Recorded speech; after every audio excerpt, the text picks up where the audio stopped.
In April 2023, Africans were awakened to a 4-part investigation by Al Jazeera, which revealed how gold smuggling gangs help launder millions of dollars, enriching themselves at the expense of their nations.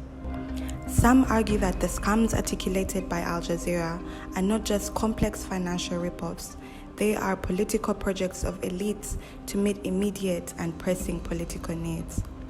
The bigger question is, why mineral-rich African countries rank among the world's poorest? In this webinar series, we interrogate why mineral wealth in Africa is a curse. We further interrogate how proceeds from mineral trade end up financing political survival. Ladies and gentlemen, welcome to the webinar on dirty money and politics in Africa, how proceeds from minerals bankroll political survival.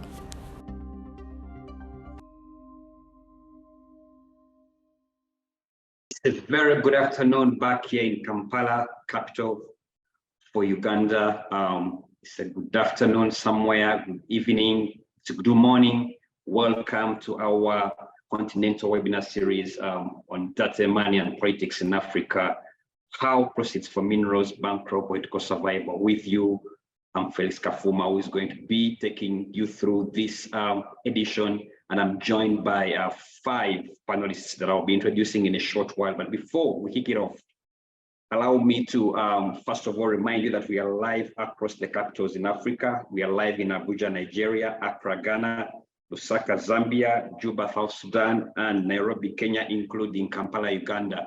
But also be part of this conversation by following us on our social media platforms, Twitter, Facebook, YouTube. It's ACFIM Africa, and that's where you'll be able to catch this conversation. You can also get us on our Twitter handle, the hashtag Money Politics in Africa, to bring in those comments and questions, and so that we can really deliberate on this very interesting topic, which is also, I think, very relevant at the time. Remember that Africa is home to 30% of the world's mineral reserves, and also it's home to 80% of the national gas, including 12% of the oil reserves. Does this translate into the Africa we see? That question is going to be answered by the 5 distinguished guests that I have with me. And allow me at this juncture to make the introductions. Let me start with those that are already on the call. I'm expecting 5, but let me start with Muli Musau. Muli Musau is from Kenya. He is the current national coordinator for the Election Observation Group, ELOG, which is in Kenya, but also the regional coordinator for East and Horn of Africa Election Observers Network, EHON. My brother Muli, you're most welcome to this edition of the webinar series. Thank you very much, Felix. It's great to have you. My other panelist I'm introducing is Godba Tumushabe. Godba Tumushabe is from Uganda. He's a researcher, a policy analyst, a scholar, and a law don at Makerere University. He's also the current associate director at Great Lakes Institute for Strategic Studies, which is a think tank organization. Also a founding executive director of Advocates Coalition for Development and Environment, ACODE. Godba, you are most welcome.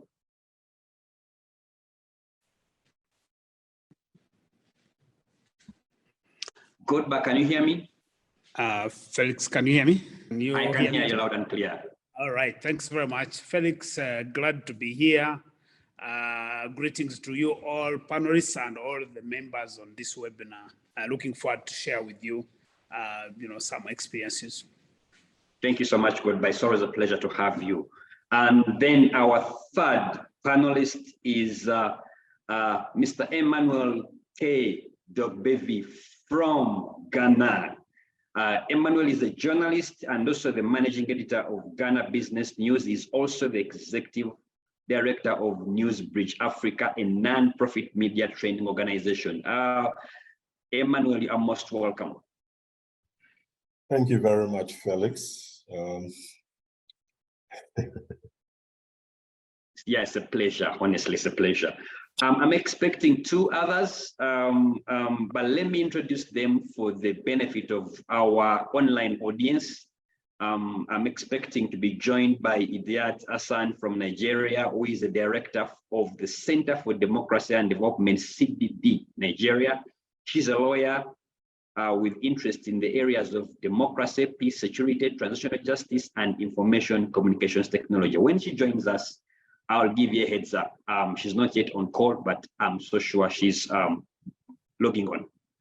Also, our final panelist that I'm introducing in absentia is Mr. Edmund Yakani from South Sudan, who is a political scientist and lawyer by training with expertise in areas of security sector reform, governance, human rights, and rule of law, including gender. When he joins, I will also be able to give our online audience the heads up so that you can follow who exactly is in the room.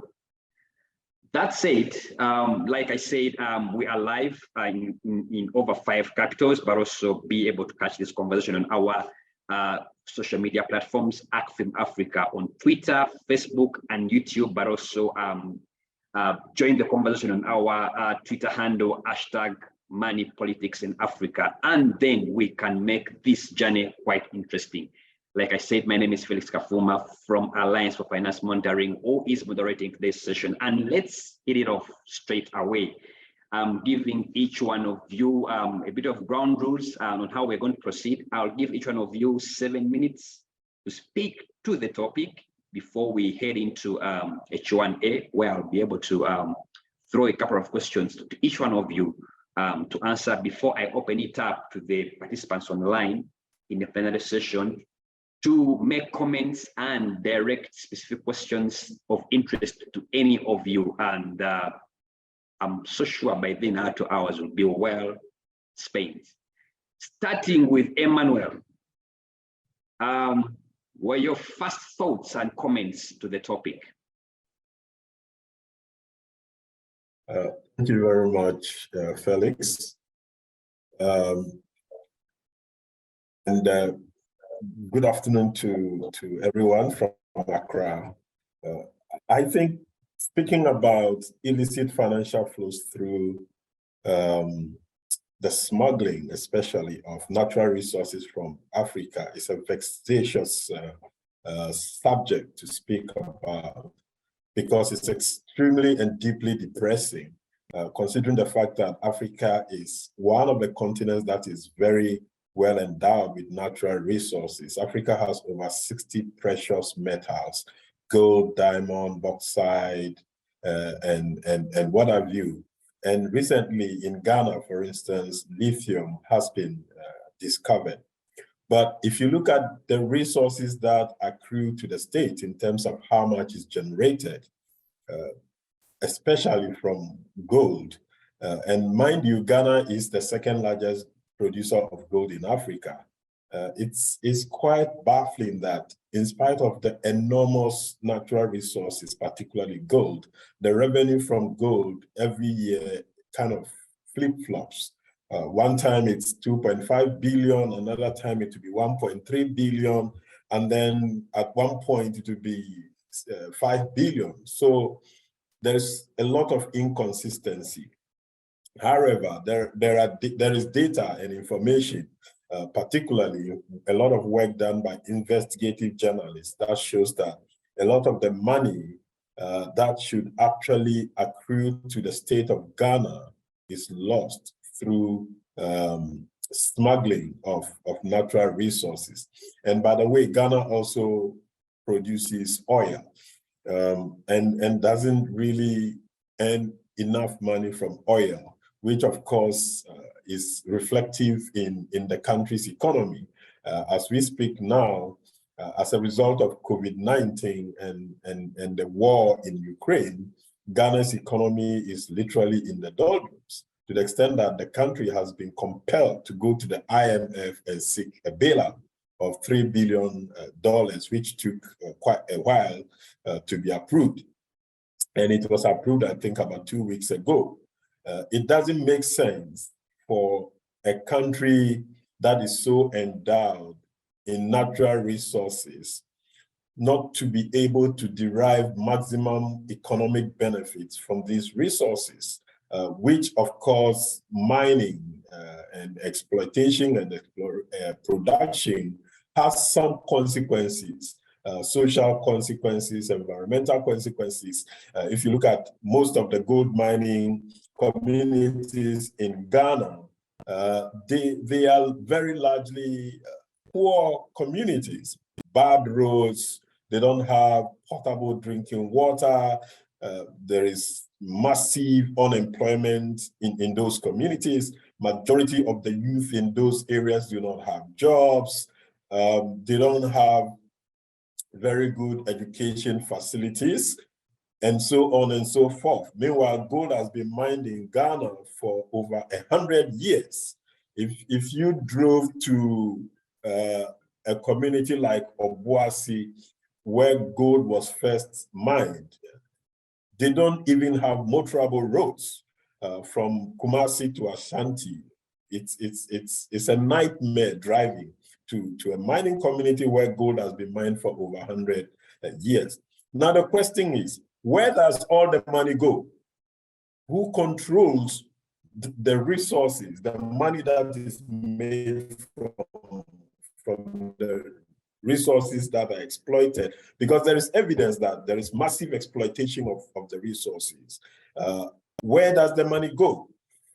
It's difficult sometimes to prove because you don't easily find information as to who is exploiting the gold and who is controlling the resources. But thankfully, journalists are doing as much as they can.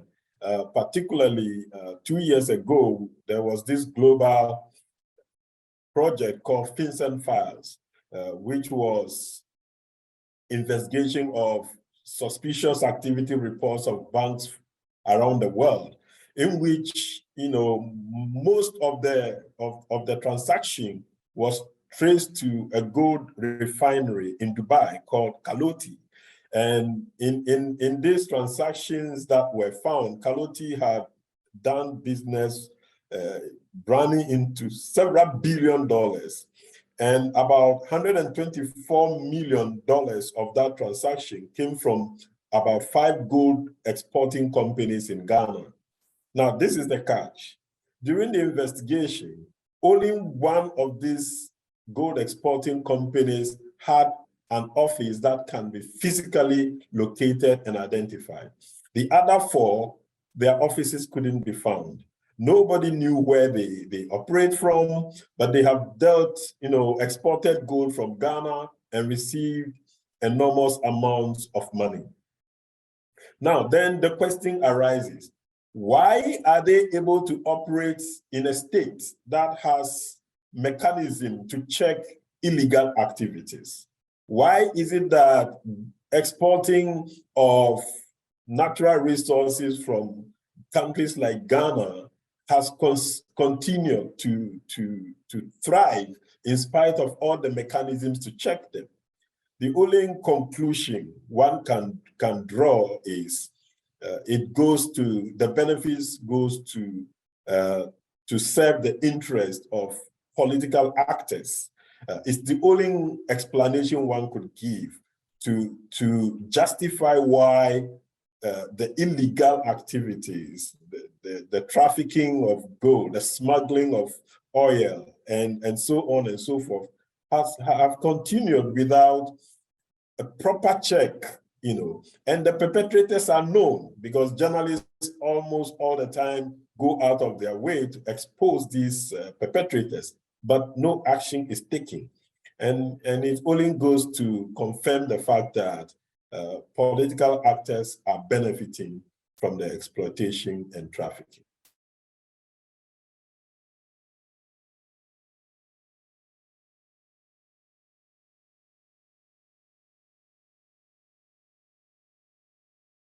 Alex, you are on mute. Thank you so much, Emmanuel. Sorry about that. Thank you so much, Emmanuel, for that synopsis of what's happening in Ghana. And you raised some very interesting questions. I think I'll follow up those questions later on in the Q&A of where does the gold go and how can, how is it that the players who are behind this illicit kind of transacting in gold, the laundering that happens thereafter, they don't seem to be touched by the powers be. Let me cross over to Kenya. Mule, what are your initial thoughts on the topic? Oh, thank you very much, Felix, about on the first, of course, for organizing this particular webinar. I think it is a very interesting topic coming at a very timely time. Of course, we need to have had this conversation quite a long time ago because it has really devastated the kind of politics which have been happening. I will speak to this topic as an observer, but also as a very concerned citizen of Africa and of Kenya. It is very interesting listening to Emmanuel and what is going on in Ghana when he's talking about the natural resources that Ghana does have. We all know about Ghana and gold. Kenya is not one of those very well endowed countries when it comes to natural resources, but we have our, our speak in terms of minerals and its connection and the connectivity to the politics of the country.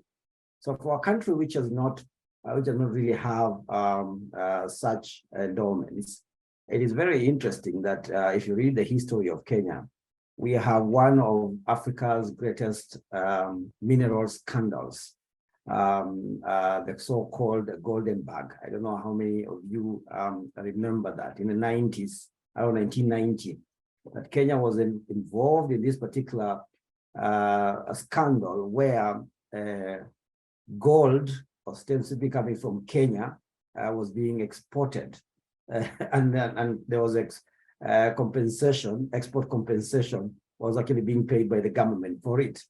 But it was gold which was not even coming from Kenya in the first instance. It was gold which was smuggled from the Congo DRC, which is much more endowed, of course, in terms of mineral resources.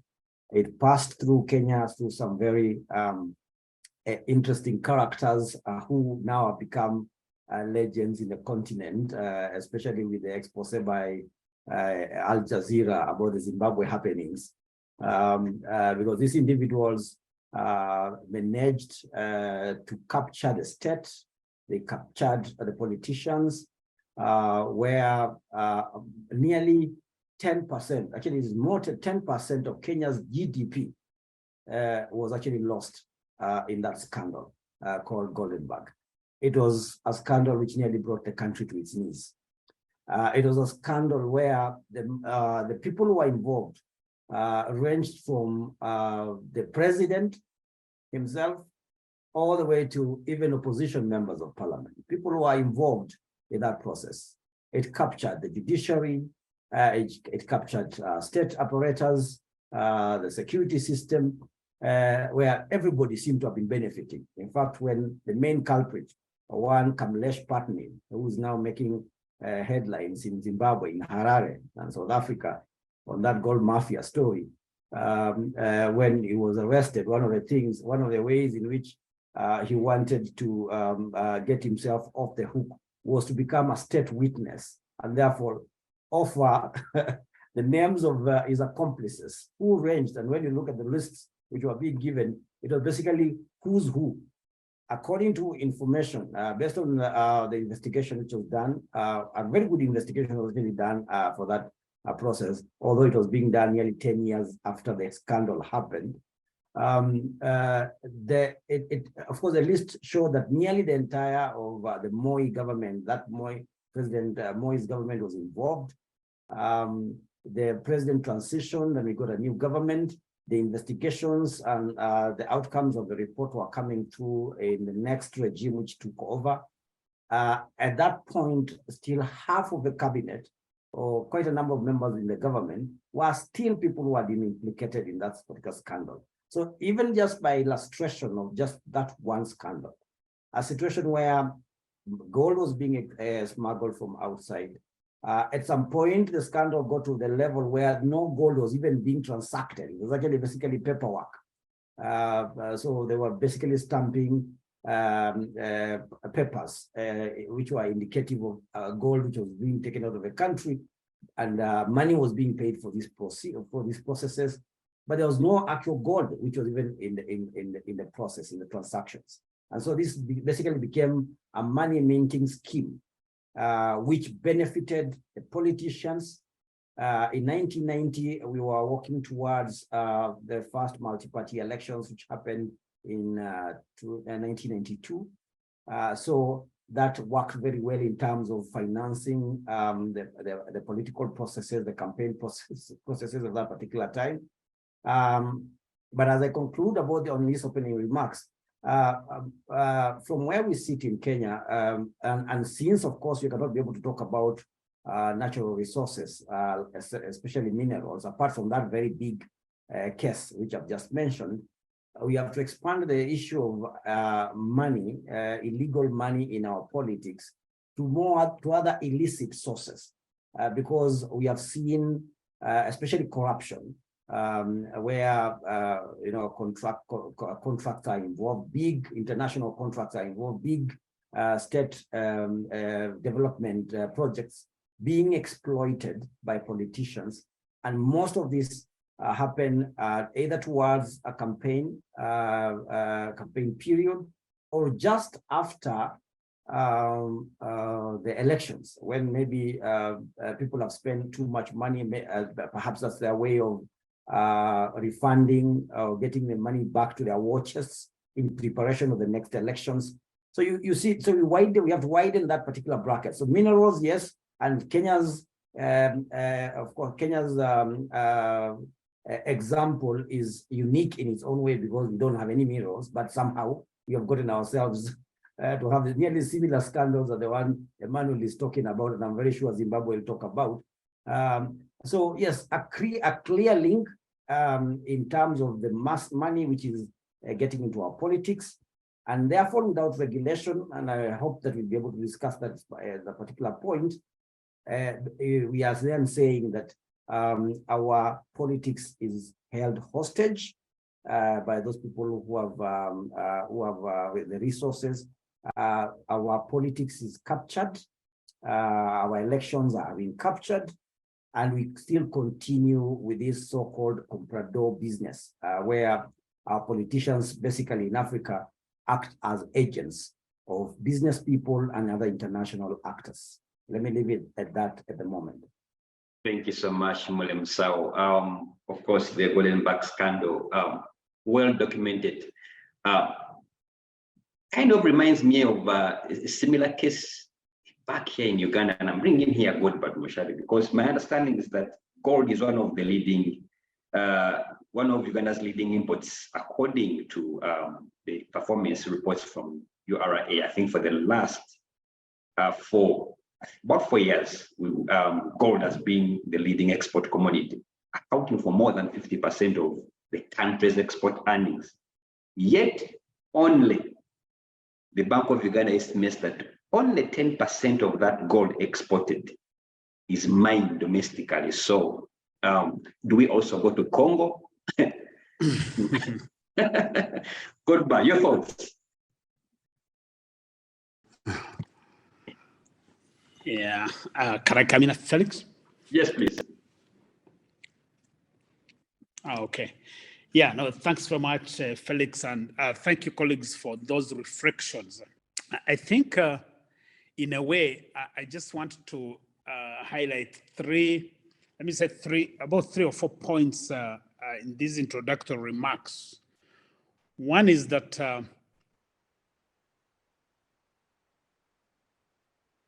discussion about gold needs to be seen in a broader context of the discussion on natural resources and what we call the natural resources curse, in the sense that at the core of governance on the African continent lies the whole question of ownership, control, and access to natural resources.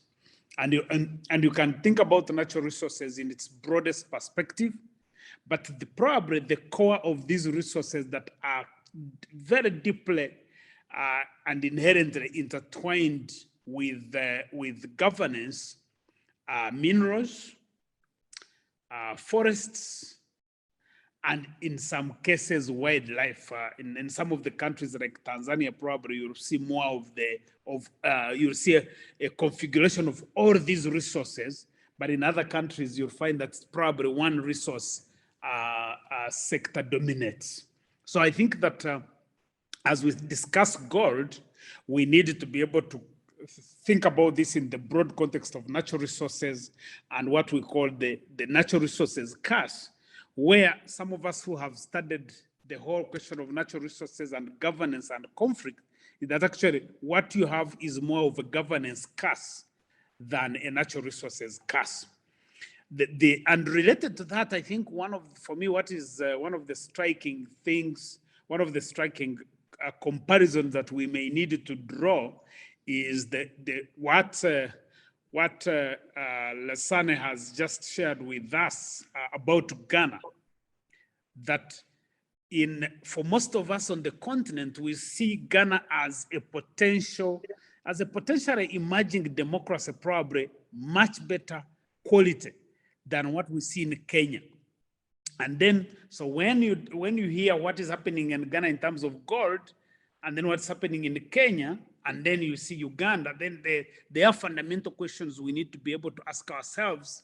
What explains the fact that actually the fraud and the patronage that surrounds these resources seems to connect one or the other. The second point that I would mention is that for Uganda, it's not until recently that gold became a factor in the country. We know gold was a factor during the early years of the Uganda's participation in the Congo War, right from around 1996 when we had the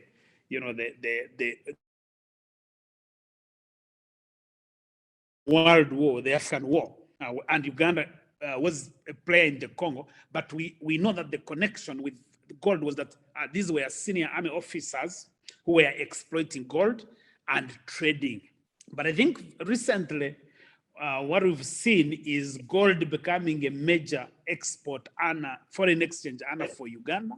I think the data that we have right now suggests that in 2021, about 1.9 billion, also almost close to $2 billion worth of gold was exported by Uganda.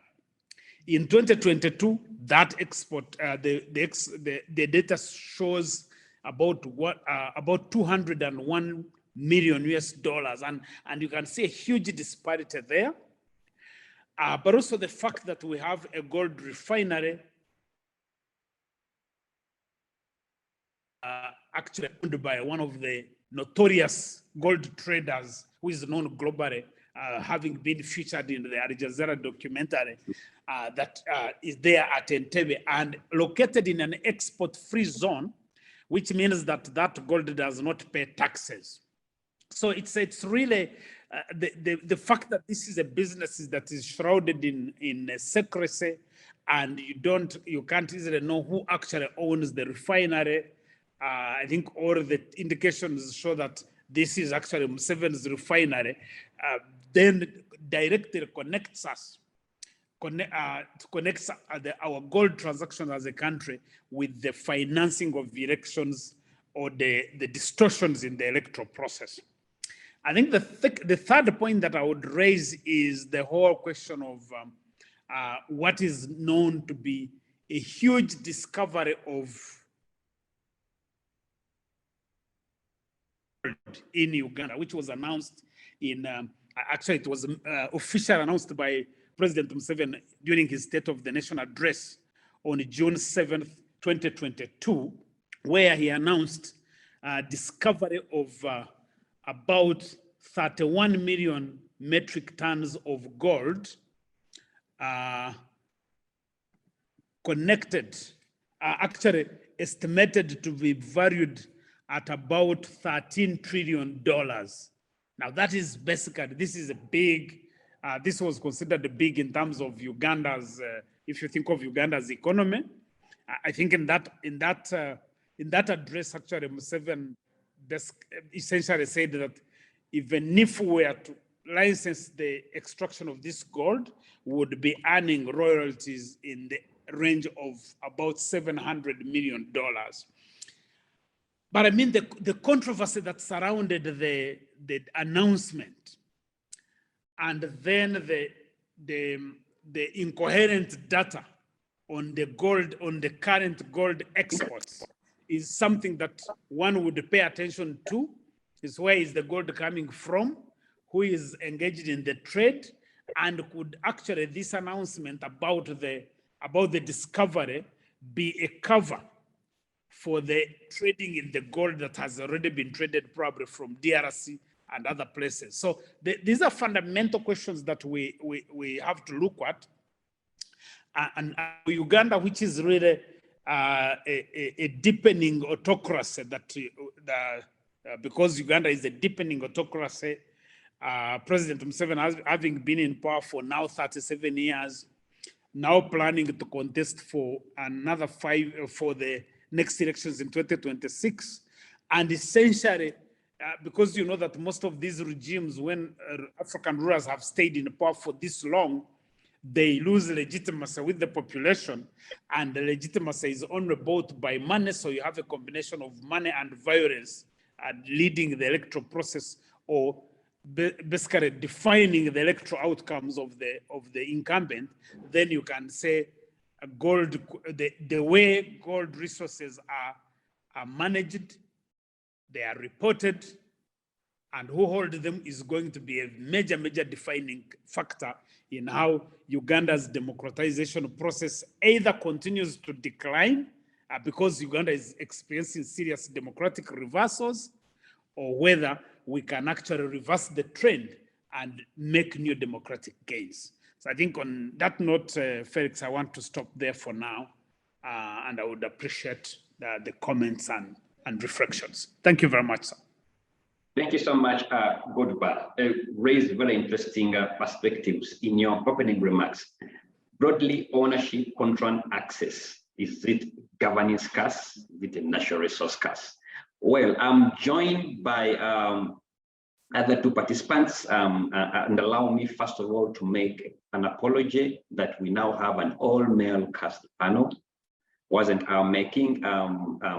One of the panelists, that is that Hassan from Nigeria, has not been able to make it, but just delegated someone who is by the names Dr. Lasani Drago, be able to represent. He's a teacher and also is a motivator, a collaborator, and with a lot of background also in media and communication studies. So we'll be able to benefit from your insights on the topic. But I've also been joined by Edmund Yakani from Southern Sudan, who is also a political scientist, lawyer by training, and also has done a lot of work around in the areas of sector reform, governance, human rights, and rule of law.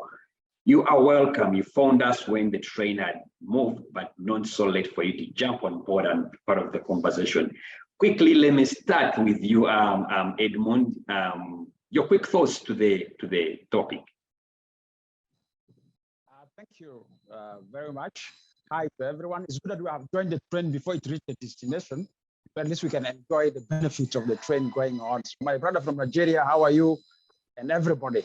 I would like to say my take on the topic is that this is really a new governance issue in the continent of Africa. It's a new trend that is coming up, and it's a new trend that actually is even shaping governance and the transformation of the society to a democratic transformation, this particular topic. And I think it's a right time that we are discussing about it. And it's an issue that it's really an issue of reality, really. And specifically, when you look at the role of military in the economic sector, or what do you call militarizing the economy of the country, and where revenue, where money that we're supposed to have it for social services, for improving state institutions, are now being controlled by men in uniform. That's becoming a big issue. And if you look at the level of Africa, men in uniform is taking responsibility in setting the economic trend of the continent. I'll tell you, I'm in South Sudan. I can see how much UPDF is gaining from the logging in South Sudan. I can see how much our South Sudan People Defense Force are gaining from Central Africa mining sites at the borders. I can see how much DRC is crossing. So Men in Uniform is building a network of militarized economic sector. So the topic is real, and the topic is that it's something which is new development. I think it's a subject that we need to discuss it thoroughly as Africans. And I think it's a subject that we need to find a lobby that we can take it up to really African Union level in terms of debate. As a Pan-Africanist, our continent is losing. And I'll give an example. If you look at what's going on now in Sudan, I'm close to Sudan. If you see what's happening in Khartoum, from a far distance, you see like it's a political disagreement. But it is the influence of the Gulf towards the control of the economic growth of the Horn of Africa. And that's why I used to tell many people that Sudan crisis is a resource-based crisis, and it is undermining functional government and functional state in the Horn of Africa simply because of the Gulf economic interests in the Horn. The waters in Somalia, this issue of minerals in the Horn. So the Gulf is expanding because Gulf is exploring theirs. So when you see Gulf undermining functional government and functional state in the Horn of Africa, is economical linked. But who are in Gulf? Men in uniform. Dealing with who?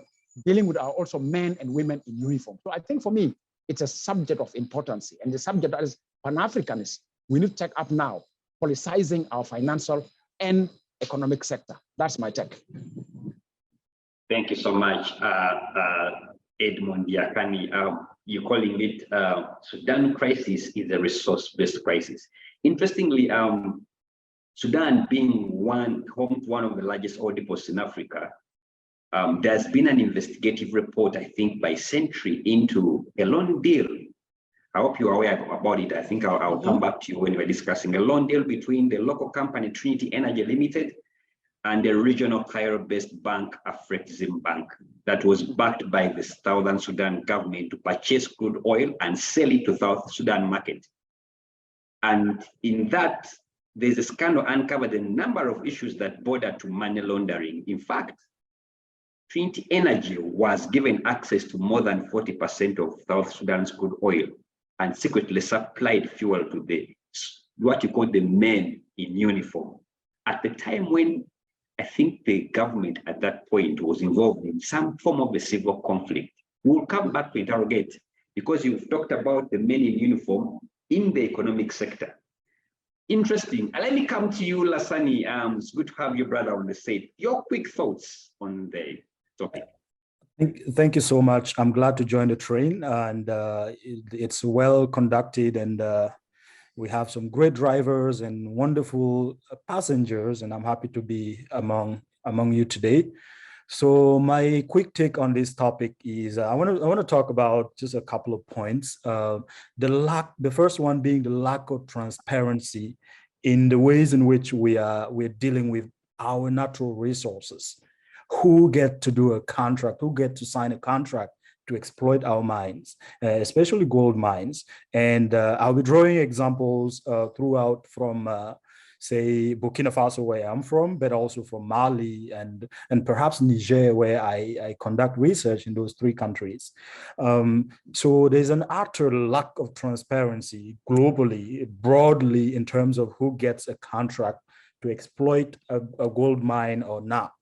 And I think that's a good starting point to look into this kind of illegal access or misuse of funds from our natural resources.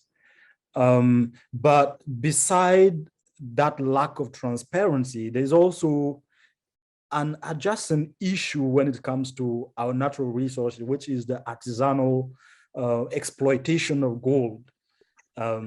That has a lot of ramifications when you go to Burkina or to Mali or Niger. Who is the owner of the gold? When we discover gold in a specific town, you'll find a host of people who rush to that place because people have always been exploiting gold that manner.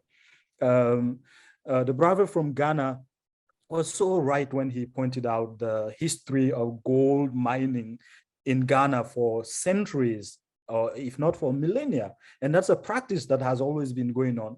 So our states, our government are failing or have been consistently failing in terms of organizing and attributing rights to exploitation to specific companies that will be held accountable to in terms of how much quantity of natural resources have been exploited, in terms of transparency, in terms of how much the country benefit from it. So today, what you know is that vaguely that we benefit from, let's say, 10% of what is coming out from our resource, from our gold mine. But even that is not clearly is established. And my third point, when I think about this topic, is also the growing insurgent groups, terrorism that has contributed to this kind of illegal mining. You know, we now have illiberal actors, terrorist groups who are controlling vast zones of lands where we have identified huge mining activities going on. So, and our own natural resources is coming back to hunt us in the form of weapons, in the forms of violence. So, our Ghanaian panelists were so right in pointing out that it's not so much a matter of a curse related to our natural resources, but it's a matter of curse related to the leadership pertaining to those natural resources. So this is a fantastic topic that you brought forward today, and I look forward to the conversation. Thank you so much, Dr. Osani, and it's good to have you on set. I'm going to request the participants, if you can, please, to keep your cameras on so that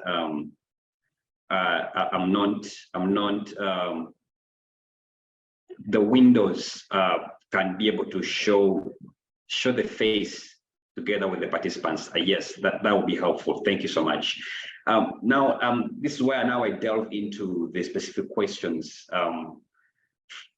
picking some of them from the preambles you've made and further expound the discussions, but also I'll be getting some of the questions coming through from our platforms, from the participants that are joining us online, our online audience. And let me start with you, Emmanuel, because first of all, you've listened to the participants. They talk about some interest groups. Our friend in Sudan is saying the military is an interest party. My colleague Godba is talking about the first family, the political class. Then also Alassani has talked about the insurgents that are joining the natural resource sector.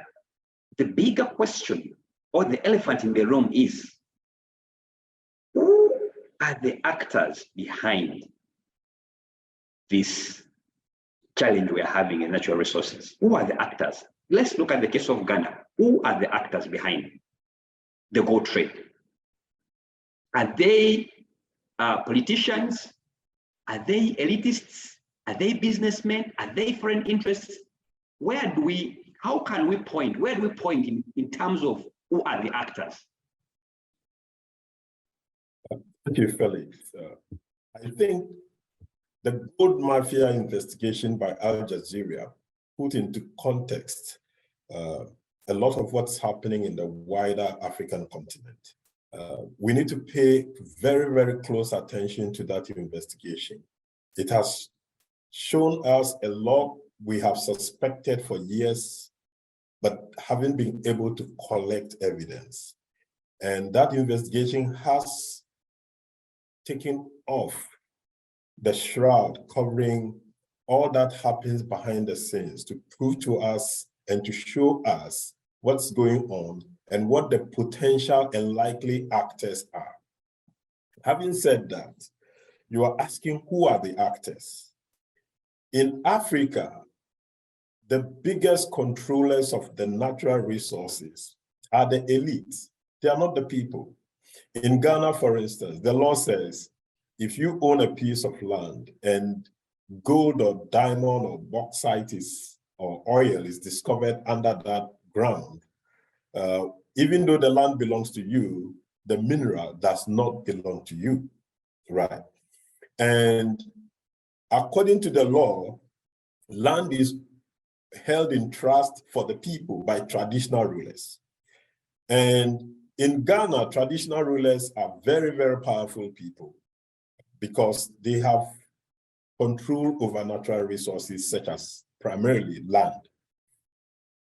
So to get license to mine anywhere, you need not only government's approval, which is officially to get a license from the Minerals Commission if you meet all the requirements to be given the license.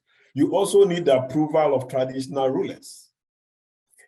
And sometimes it's hard to tell whether we are running a modern democracy or we still are running traditional systems of politics in Africa. Because sometimes, even though the law of the land overrules certain acts and decisions, traditional rulers more or less have more power than the state. So it's difficult. There is a kind of overlapping, conflicting situation of who is in charge and who controls natural resources. So in most cases, you would find that a traditional ruler who governs or who is ruling in a community where natural resources are found unilaterally decides to handpick who he gives the right to mine or exploit the natural resources.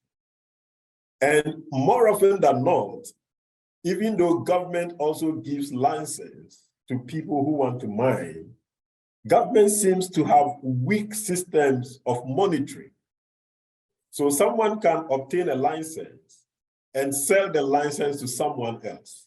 So while government knows who has been licensed, government doesn't know who is actually doing the mining. And because of these same weak systems of control and monitoring, the resources are then not properly declared.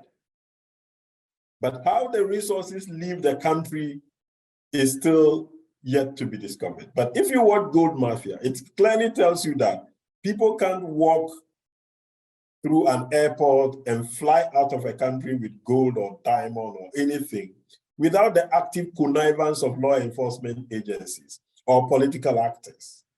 So the people who are running around and exploiting and trafficking these natural resources definitely have the blessings of the political system. No two ways about that. I cannot walk through the airport in Accra with even 1 kilogram of gold in my handbag without being checked. I would have to be well connected. I would have to have people at the airport who could give me free passage. And people at the airport would easily give me free passage if they have somebody high up there who would place a call and say, hey, our guy is passing through your airport today, so do not search him. So who are the actors? The actors are the traditional rulers. The actors are the political players. People who have been elected and appointed to protect the natural resources in the interest of the people are the very people who are responsible for aiding questionable characters, even organized crime gangs, to traffic these resources, to the detriment of the people. For instance, in 2010, even the legally mandated or authorized mining companies in Africa, about 40 or so of them, have assets worth 1 trillion. Just about 40 or 10 mining companies in Africa. These are the licensed ones. How about the unlicensed ones we do not know? What is their worth? And why are African countries still poor if mining companies on the continent have so much assets? And these are mostly foreign companies, multinational companies, who are legally authorized to do the mining. And this is what we know. This is what we officially capture, And about 2 years ago, Ghana set up a committee to look into gold smuggling. And the committee found from data that about $9 billion worth of gold couldn't be accounted for. Having known this data, the question is, what are the authorities doing to ensure it doesn't continue? And by the way, there are foreign actors as well in the gold conundrum. The Chinese. At a point, there were more than 50,000 Chinese in Ghana mining illegally. There is this illegal mining process known as galamsey. Galamsey is the corruption of gather them and sell. So it evolved from the concept of where mining companies abandon their pits, then local youth who are unemployed go and try to gather the pieces of residual minerals in the pits to sell. And so let's go and gather them and sell. And it became corrupted and known as galamsey.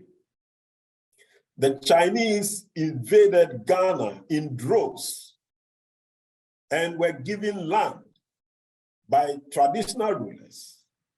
And then they imported excavators, mining equipment, large, huge, massive mining equipment, and started mining uncontrollably, indiscriminately near rivers, started polluting rivers, started destroying cocoa farms, started destroying lands. And they use chemicals that are actually banned and controlled, like cyanide, mercury, that you can't easily get on the open market, but they have access to this. So if we ask who are the perpetrators, if we have the data, what do decent states do when you have data? You analyze the data, you trace the source of the data, and having understood what the data is telling you, you formulate decisions and act. But why aren't we seeing the kind of action that will curtail the amount of smuggling of natural resources that is actually costing our countries enormous amount of money that could go to invest and finance medical health, finance education? I mean, why would a country like Ghana, for instance, be begging the IMF for $3 billion to resuscitate its economy? When we are losing $9 billion to illegal gold trade. That's not the only thing even. If you look at the data of gold imported into Switzerland, and you compare to the figure exported from Ghana, the figure in Switzerland is always higher than the figure you will find exported from Ghana. So trade misinvoicing is also another problem. And how does that happen? That is only possible with the connivance of officials, authorities. If I'm taking 10 kilograms of gold out of Ghana through official channels, it is up to the official to determine whether my gold is 10 kilograms or not. The official should not take my word if I tell him it is 5 kilograms. But this is happening. And so the data does not reflect the true picture of how much gold is leaving the continent. And we cannot pretend we do not know who the characters or actors behind these acts are. They are known to us, but why aren't we acting? And that is the biggest question we all must answer. Thank you so much, Emmanuel. I don't know whether, Mule, you share the same sentiments. Do we have the same cloth of actors, but in a different geographical location? But as you answer that question, Mule, I also want you to tie into the fact that when it comes to the election campaign politics of Kenya, the amount of money that goes into campaigning, can you trace part of the proceeds coming from this industry, the illegal proceedings from this industry, financing and sustaining political regimes, and also dictating electoral outcomes in Kenya?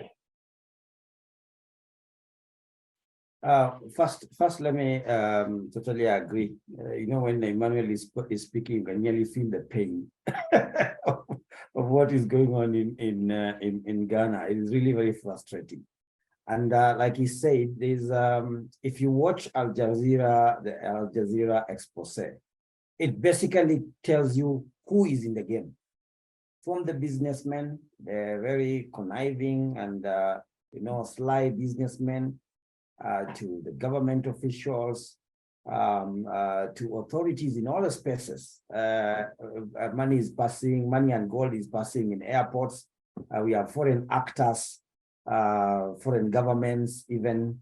So all those are actors. And I think the biggest issue for me is the compliance of government in these processes. How government participates in the exploitation of its own natural resource, of its own country's natural resources, which is supposed to be holding in trust for its people, is the biggest problem. And that is the area I think we need to be very concerned with.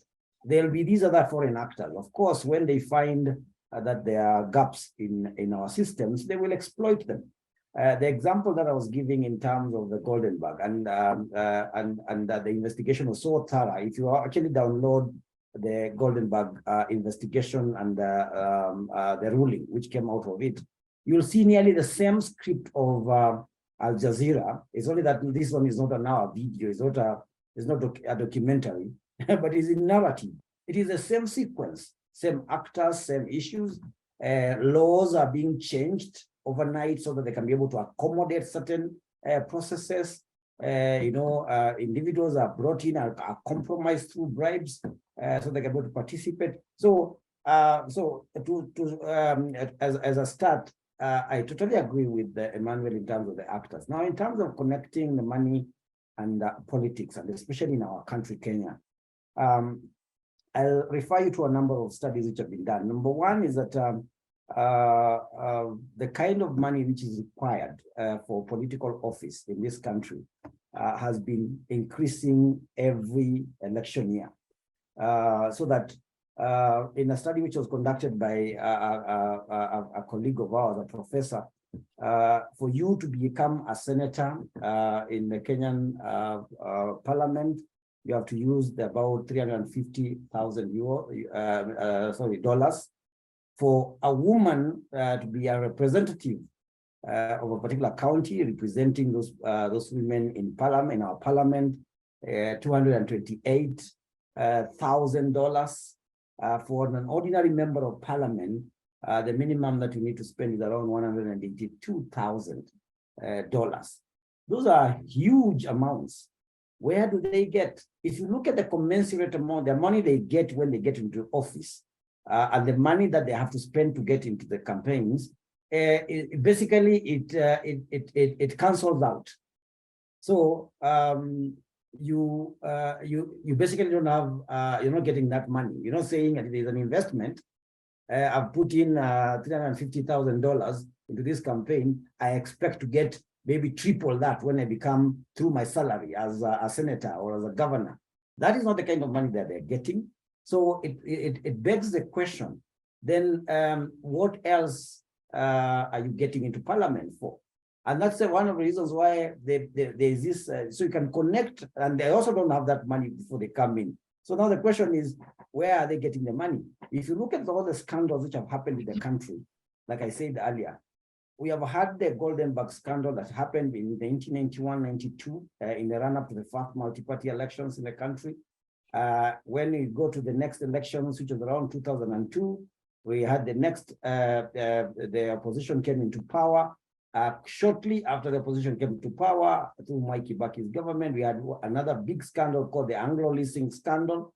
Again, it's a scandal which was carried out all the way to nearly the next election, which was 2007. The next successive government, which is the Uhuru government, we had a big scandal called the Eurobond scandal. Now, Kenyans keep moving, so it's not about money. So the first big one is about mining, gold, which is not there, and it benefits the politicians. Anglo leasing benefits, again, the political elite, but it's about security apparatus, computer systems. The third one, which is big, the Eurobond, involves borrowing money, ostensibly for development projects. But now Kenyans have known how to, or Kenyan political elite have known how to borrow money outside the country, and that money doesn't go to those development projects. So basically it becomes money that, again, which is shared by individuals. So you see the connections in terms of the actors, because most of those actors end up being members of parliament or being leaders. And you also you see the connection in terms of the timing. When is it happening? It's happening just before elections and after the elections. And it's been a consistent sequence ever since. So the connection is very clear in my view. Thank you so much. Let me bring in here Godba. Godba actually did expound it and made it a bit bigger and said it is more of a resource. It's more of a governance cast.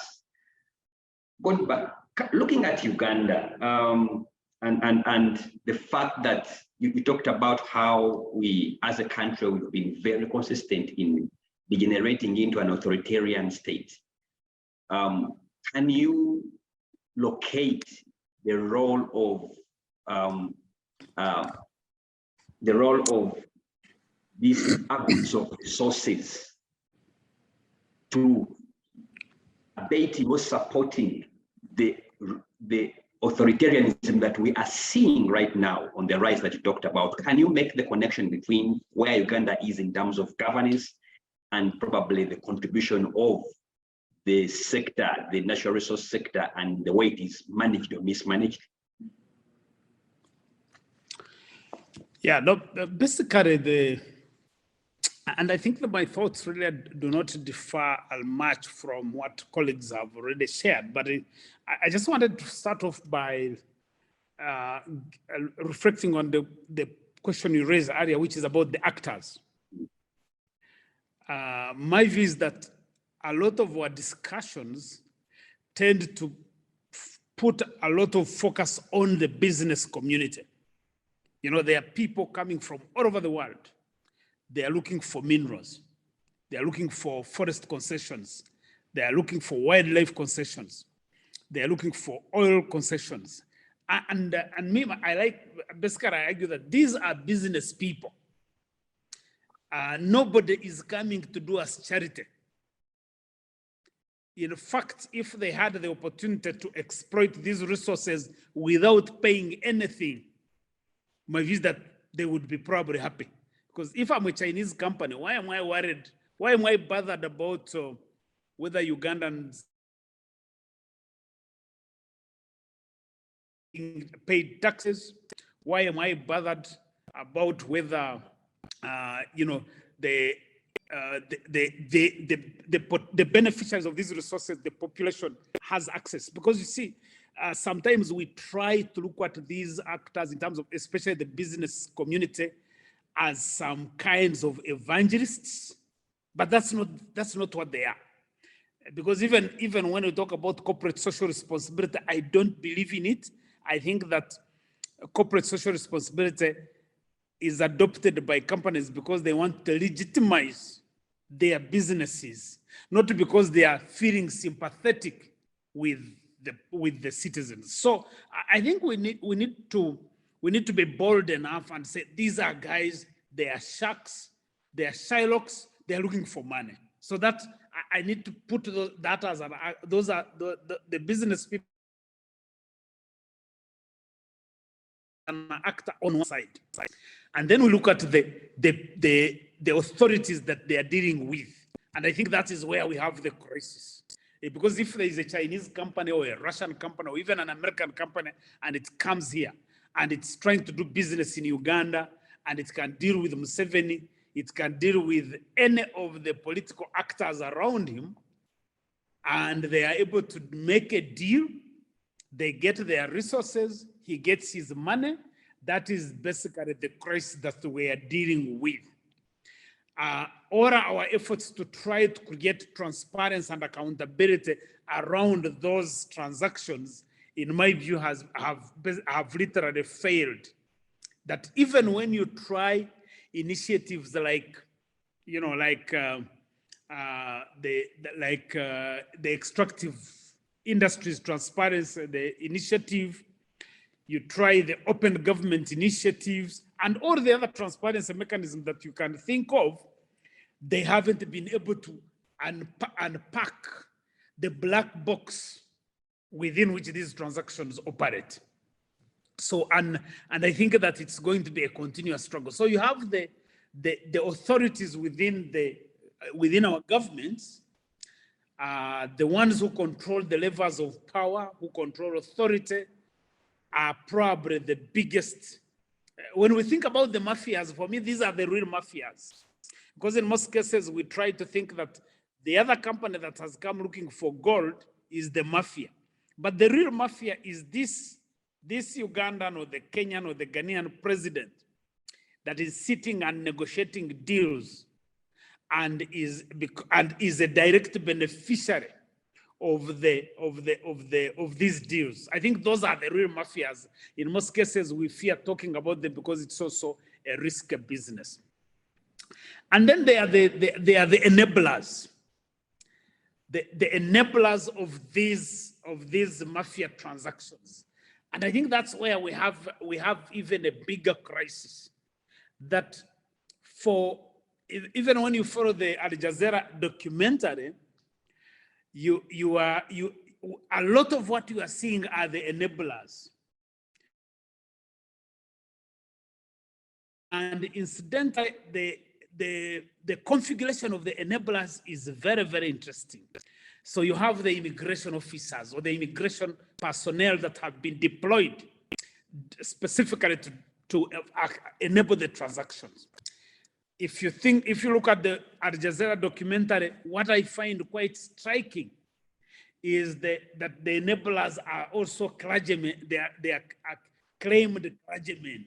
So in other words, even when you think about Uganda, you are looking at these young men that have started churches and they are thriving, and you ask, are they really thriving on the tithe and the offerings of their followers? The Al Jazeera documentary is teaching us that the real mafias, who are our leaders in the different categories, they can easily start a church specifically to launder these resources. They can easily start all kinds of businesses, and I think that what that documentary tells us is that we as researchers in this area, we are not investing enough to be able to understand the configuration of the enablers, and I think that is where the real crisis is. And then what I would call probably the tertiary actors, they are official. In the case of Uganda, you are seeing the mafia operations, but there are also mafia operations within the budget system. Because the budget in a country like Uganda, the budget has become a deal-making exercise. So in the budget, you go and negotiate deals. So the members of parliament will negotiate knowing that this is our deal. The leaders of I think when you look at the budgets that are allocated to the speaker and the deputy speaker in Uganda, you can see these are negotiated deals. And I think for the deputy speaker, who is my friend, it is even very interesting because you see, until the current deputy speaker, there was no official budget for a deputy speaker's office. Because for the Ugandans who are on the forum know that the late Jacob Olanya, who was the deputy speaker, actually suffered under the leadership of Speaker Kadaga because he did not control a budget. So he needed to be in good books with the speaker to be able to do the things that he wanted to do. But in this particular case, because the speaker's position was negotiated with the president, and the current deputy speaker was a supporter of Kadaga, and he had to be both supporting Kadaga. So one of the things that was negotiated is that you will have your own budget, and now he has the budget. But look at the deals that are already being negotiated. The deal to do with Atiak Sugar, which is about 270 billion. Nobody knows who the owner of Atiak Sugar is, or even when it's claimed this is a lady called Amina, nobody knows who Amina is. You can think of a deal like the Vinci Coffee deal, which is resurfacing in the Ugandan political discourse. And in fact, it is very interesting that even if you forget about the gold, the Ugandan rulers, particularly President Museveni, I think maybe I should not even say Ugandan rulers. President Museveni knows that the big thing in Uganda now is the coffee, because with the amount of investment that has been made in coffee, the global coffee market in 2028 is projected to be about 401 billion US dollars. That's the global coffee market. And therefore, if you are if you are a ruler who is trying to control money, you're actually going to all those areas, whether it is gold, whether it's coffee and the like. So the Vinci Coffee deal is back on the table. I think the other deal that has been negotiated in the budget is the Munyonyo Conference Center, where this is a private property owned by probably the richest known Ugandan of Asian origin, Sudhir Ruperaria. And now Museveni is saying, let's put there, I think about 270 billion. Or probably 100 billion, I'll check the figure. But so in other words, the point I'm trying to make is that while the business people that they are trying to launder gold, or not mine gold, actually, for them, they are not laundering. For them, I think they are doing business. And I think as a businessman or woman, you should be trying to pay the least cost as possible, because these are not religious institutions. Let's cut out the crap and agree that these are they are business people. They are the Shylocks. They will take a pound of flesh from you. Let's focus on our own mafia rulers, who then benefits from the lack of transparency of these deals. But otherwise, I think besides all these resources, we are now coming to the budget, because the other side, they have avoided taxes, they have negotiated the deals, but now I think in the case of Uganda, we are taking it too far, where the budget is no longer a priority spending document. It's no longer a policy instrument where you can direct resources.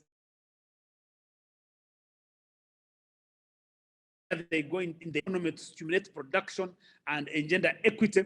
It's actually a space where deals are negotiated to generate money for campaigns. I think I would want to pause there for the time being, Felix. Okay, thank you, Godba. I'm going to come back to you to connect the dots on that to the regime survival.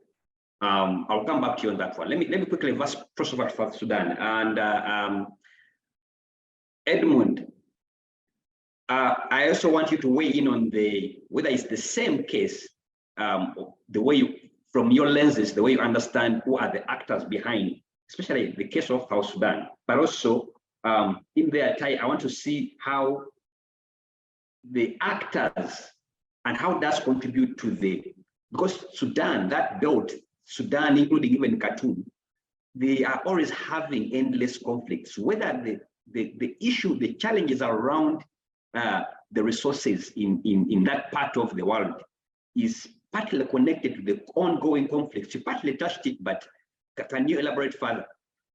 But first of all, share with us your thoughts on who are the actors. Thank you very much. I would like to say my colleague from Kenya and from Uganda and from Ghana, when they are talking about the actors, as if they're talking about South Sudan actors. So almost we share the same actors. The only difference is in my context now, at least men in uniform take the responsibility of looking behind those who want to sabotage the actors in performing their ill deal. They are sort of like dirty game, as we call that money in politics. Then uniform guys have been used, being military, being police, or being national security. So they take responsibility to protect their 2 kilos or 3 kilos of gold passing through the airport. What they will do, in my context, and I'd like to share with you this. I was involved in so many investigations in the region. I'm an investigator.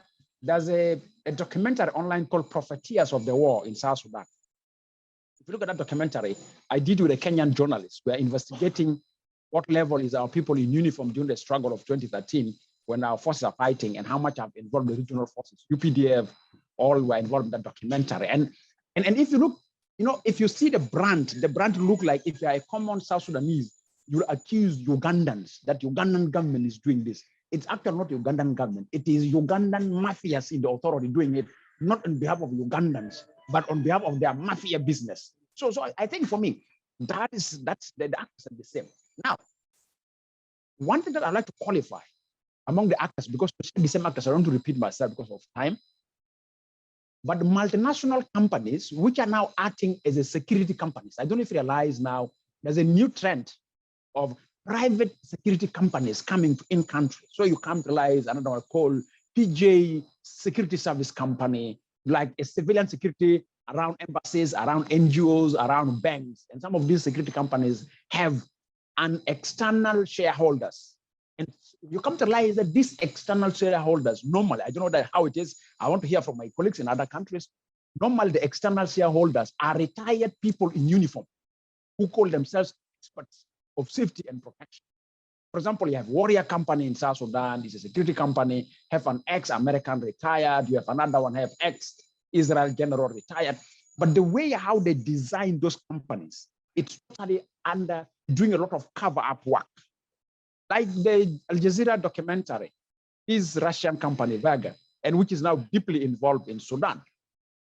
So you come to realize they play a big role in confusing the trends. If you see the trend from South Sudan, you go to Chad, you go to Central Africa, DRC, and you can as further extend towards the side of Cameroon. If you see that belt, that's a belt which is rich with natural resources. But what they have to do is they have to create certain classes. And these days they have developed even the methodology of creating violence, armed violence. Previously, we have armed violence for independence, followed by armed violence for nurturing democracy. Now we're in armed violence of what we call ethnic political competition on the control of state power. So like you need, like here we have to fight Dinka and where maybe in Uganda you have to fight Nyankole and Buganda. And if you go somewhere, you keep on fighting on those lines, Luo and Kikuyu for my brother in Kenya. So you see, they design politics in that line, simply so that it blackmail, it cover up their deals. And normally this have link with either question of controlling the center of the power. When they come to realize that the person want to come to the power is not playing a game of the tune of mafia business, they want to change the person. Either it's playing through armed struggle in our context, or they tend to a struggle like using elections in Kenya. That's why even actual election processes right now, in terms of the system in our continent, it's actual business of the mafias in controlling state power and deterring citizens from questioning transparency. And I do agree with my colleague who speak about our energy all around transparency. It's no longer working because some of those institutions that are designed to actually provide transparency, they are more corrupt before they talk about corruption. The system that they design is to blackmail us to cover our eyes from investigating. I'll give an example. Look at the elections last in Kenya. Look, if you have to analyze the network of the companies, how they build up the system. Come to my country, look at the peace process. Imagine negotiation of peace agreement in South Sudan, it become a business for mafias. We have to move from one hotel to another hotel in Addis. And these hotels are owned by who? Are owned by the political leaders in Addis. And if you see the budgets that they charge against foreign aid in supporting the negotiation, like you can't spend 1 month in another hotel. Another general say, no, this peace agreement negotiation to be moved from hotel A to hotel B because besides the negotiations are gaining. And later on, when Addis gain a lot, I raise up an alarm. South Sudan is next to us. Why don't you transfer? They also have to go to Khartoum for 1 week or 2 weeks, and billions of dollars have been used behind the concept of peace negotiation. If you see Sudan crisis now, South Sudan is entrusted by IGAD to mediate. William Ruto is also saying, no, hotels in Nairobi need Sudanese to come. They need to be accommodated. You know, who own those hotels? And look at the bills of the hotels when the delegates are coming. The bills changes. The menu of the food changes. Prices automatically change. So those are things that we don't investigate them, but those are the really mafias. I do agree with my colleague who say, actually the mafias are not the foreign companies that comes. The mafias that we need to deal with, which I term them as primary mafias, which are home-based. It's our leaders at a different capacities. It's the companies that we have it. So that's what I'd like to say. In the context of South Sudan, we have quite a number of Somalians who is running. And there's something that we need to actually, even in terms of really looking into better money in politics, we need to start investigating the role of Somalians in business in the continent. Are they doing a clean business? Specifically when they start working on the what we call constructive industry. You know, even the building materials, the oil, petroleum stations. I'm quite sure in Kampala, or in other part of the countries, you come to realize that in the East African region, they own a lot of these petrol stations, like the Trajan that you have mentioned. When you dig into these companies, they are total cover. That's one of it. Second, if you look at political office, I like my colleague from Uganda, about the budget of the office of the speaker. When we have in my country, the budget of the office of the speaker in terms of stationaries is taking hundreds of thousands of dollars. What is stationaries are that? What type of stationaries is it? If it's not a cover for really scooping money, you come to realize. And even construction or renovation of government buildings, they don't give any contracting company. So procurement procedures have opened up a big opportunity. And this is something that as Pan-Africans, we may need to start looking into how procurement procedures and how procurement policies are being executed. So the procurement policies actually have been dictated upon by these mafias. But look here, yes, we need to do bidding, but you need to look into a certain application coming or a bid coming with this name, with this company's name. Make sure whatever the case is, they qualify, even if they don't meet the standards. So it becomes a really big deal. Look at the procurement of our state house vehicles. I remember, is it a Zambian president who came to power? Then he was told, Your Excellency, here is a bill. Signed the bill, and he said the bill is around, is it $2 million for buying a new state vehicles. And he asked, like, hey, before I come to office, what was the ex-president using? You know, so hey, there's a vehicle for the ex-president, but you know, because you're coming in, we need to procure another one. That's what procurement of vehicles. That is really total business. But maybe he is not a mafia, maybe he's a new recruit to the mafia business, and that's why he was able to question that. But the mafias are from within. The other trend that is coming up now in the continent is look at the churches. I like my brother who say a young person open a church, and then, you know, and even these days, everybody qualifies to be a prophet. It's better just work from somewhere and then you say prophet so and so. Look at the case of Busiri going on now in Mali. So everybody can become a prophet. And my colleague from Kenya looked towards the elections, how William Ruto is giving infantry, sort of like a gift to churches. And later on, the bishops have to receive that money on behalf of the mafias and clean it as something that they receive in the church, but take it back from back door. And we're saying we're in the clean house of the spirit. So for me, it's really a big deal that we need to look into it. And that's what I'm saying. It's a new subject matter that we need to really thoroughly discuss, because it undermines social contract between citizens and the government. It undermines these values, we call them democracy, transparency. It undermines that. Come to realize that it's really a deal. And even the seat of the presidency, and this is something I'd like to make it really, I don't know how my colleagues from the other countries qualify. The seat of presidency in our countries right now, it has been commercialized. It's become a commercial seat, by the way. So the seat of the presidency is becoming a commercial seat because it offers an opportunity for mafias to deal around. And for example, like in my country, president have to introduce what we call e-tax, and he have to contract his daughter to manage the e-tax. So the daughters in the day knows how much money is collected from non-oil revenue sources and take back to the father and say, this is the amount. Now, what can I do with it? Then the president say, direct this money to this account, direct this money. And we have a Tanzanian who is a commissioner who is now buying V8s. But recently I was in Arusha and I moved around his house and I was asking some questions. He's now a very important character in Tanzania. That even top security people knows him, what is his name, and they have to protect him. So you can see how the mafias are dealing. So for me, it's the same actors, it's the same trend. Even if the context is different, the practice is equal. The only thing that maybe we can say is different is the role of institutional differences between one country to another among the players. But the attitudes, the practice, the gain, the engage, it's all equal across the continent. And I think it's a new dimension coming in, because one of the things that I did is when I was working on this documentary called Profiteers of the War, I look at certain governments, and specifically look at China. I mainly track on Chinese. Chinese start coming into our country, and they first assign a special envoy, what do you call Chinese special envoy to South Sudan political crisis. And the envoy came in with an envelope of $5 million US. Now we raise a question, what is in return of that $5 million? Because there's no free lunch in this world, by the way. There's no free lunch. Even if Bishop wants our offering. You need to pray a certain long prayer for us to give him offering. Otherwise, if he does not preach and he does not pray, I can't give an offering in the church. Otherwise, there's no church. So even the bishops, to get the offering on Sunday, you need to pray, you need to sing songs, you need to read the Bible in order for me to give offering. So there's no free lunch in this one. Come to realize these Chinese start coming to the peace agreement. They are no longer interested in any chapters of the agreement, but they're interested in chapter 4 of the agreement that talk about wealth sharing, economics, and financial reforms. They start dictating about how we are thinking about our wealth.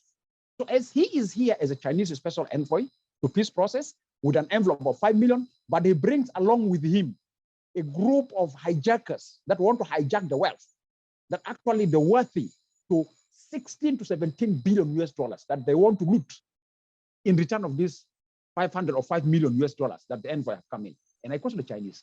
Chinese have a principle of non-interference in the political affairs of one country. What are they doing? They say, no, Edmond, look here. We are not interfering, but say, why are you interested in issues of wealth and resources and economy? And while also Chinese have gone as further, even I would like to bring to my colleagues here in this particular platform, we need to investigate, specifically in our region of East Africa and from Africa, we need to investigate peacekeeping missions that are dictated by UN. After some of these peacekeeping missions are entertaining mafia groups undercover. So Chinese send Chinese peacekeepers in UN blue helmet. But do you know where they deploy? They're deployed around the investments where Chinese private companies are. But they're called UN peacekeepers. But they have to provide safety. They have to gather intelligence for the interests of the Chinese businesses, multinationals. And we have people in our military who like to create chaos around those areas so that the Chinese have access. No, that's how dirty it is. It is frustrating, but it's a subject matter that as Pan-Africanists, we need to dip into analysis and we need to check. So budgets are no longer operational as like a really framework for the best interest of social service delivered to our citizens. But budgets become, and national budgets become a framework of covering dirty money for dirty politics. Thank you. Thank you. Thank you so much, Edmond. I can see your emotions in this discussion. You raised very pertinent issues and you left it off at what about the peacekeeping missions? And I'll come back to that at some point. Let me come to you, Dr. Lassani. One, Nigeria is a very interesting country. You've just sworn in a new president. Tinubu has just been sworn in, but also I think you have the biggest oil refinery constructed in the world. That's another, I think by Dangote. So running on the current, what's happening in terms of the conversation that is ongoing, who are the actors? Do we have the same actors like the way our colleagues have been sharing? Is Nigeria a unique case? You are muted. I think if Nigeria could be characterized as a unique case, it could be done so with just an exponential mark. Nigerians do it at a higher level, more so than anyone, in the sense that the people who are involved in the access or smuggling of natural resources are nobody but the same actors, the same political actors. Can you believe that today and age in Nigeria, even Nigeria's capital city as an oil producing country, everyone has to have a generator to put some oil to be able to have electricity, because electricity is not going to run for 24 hours a day. And that's someone else's business to be able to bring generators. And I think one of the leading candidates who actually came number 2 in these elections is actually the owner of the business that distributes generators in Nigeria. But alongside with the generators, it's also the business of oil, which has been booming in the 1970s and early 1970s. But today, Nigerian people, of course, the government has been able to invest in roads and big infrastructure and so on and so forth that they oftentimes pull out as evidence to explain how the oil has benefited to the Nigerian people. But to the extent where there are so many billionaires in Nigeria, and when you look at the rate of poverty in this country, it's staggering. 70 million Nigerians are living below the poverty line. And this is an oil producing country that does not have electricity 24 hours a day. And this is also the country that produces the largest numbers of billionaires in Africa. Of course, Nigerians have ingenuity, they are great businessmen, but if you look at the profile of the people who are also doing extremely well, they are people who are around the circle, the power circle. You cannot come outside of the power circle to be an actor in the natural resource business. So you have to be part of that top elite. So if things are not going right, it's simply because that top elite has been not doing things the right way. So there's no difference between what is happening in Nigeria and the situation that has been described either in the Uganda or Kenya or Ghana for that matter. So it's a question that need people to go back. We all need to go back and actually rethink about these natural resources, what we're doing with them. And I'm happy to see that Dangote is putting off a refinery.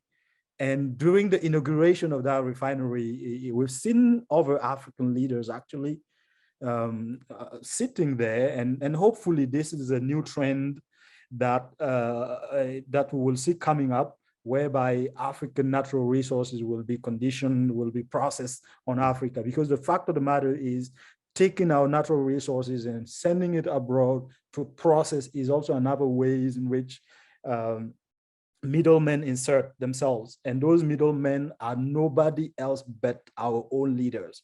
It's easy to create a company and offshore it somewhere, but still be behind it.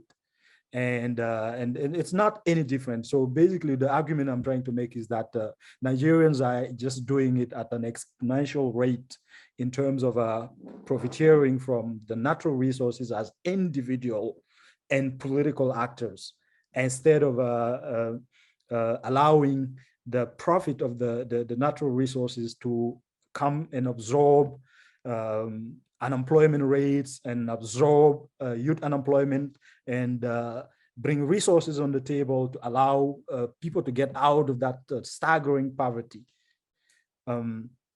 So I was also coming into this conversation and looking into places like Burkina Faso and Mali in Niger, where I centralize, my research is pretty much centralized on those three countries, although I live in Nigeria.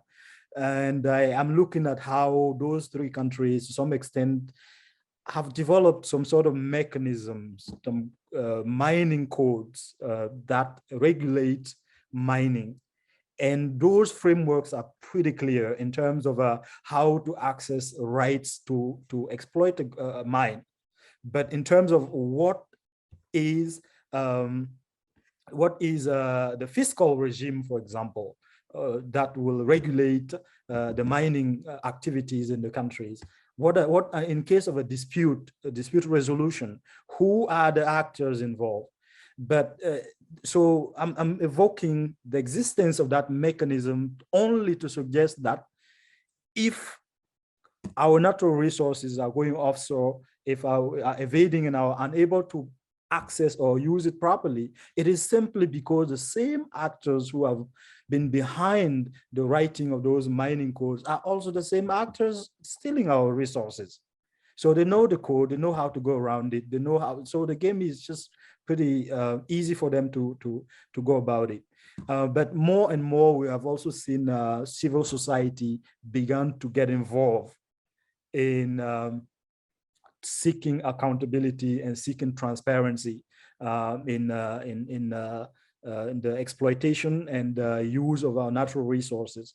But again, when you look at the configuration of civil society, I don't want to be that much pessimistic, but you also have civil society that has been built up just to be there. Civil society organizations that are not organically created, they have been propped up. And those civil society organizations would definitely be in support of the main actors that my colleagues have clearly identified and pointed out here. So I'll stop here and allow others to come in. Thank you so much, Dr. Lassane. Time is fast spent. Very interesting conversations here and perspectives. Just to remind you, we are live on Twitter, Facebook, YouTube.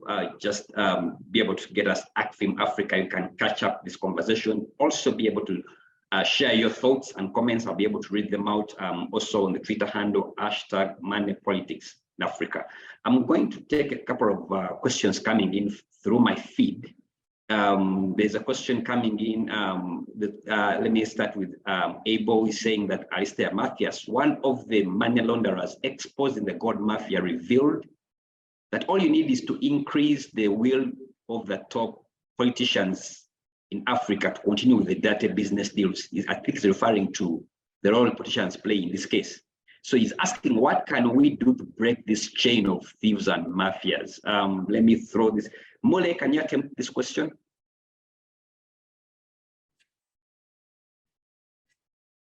Mole, are you there?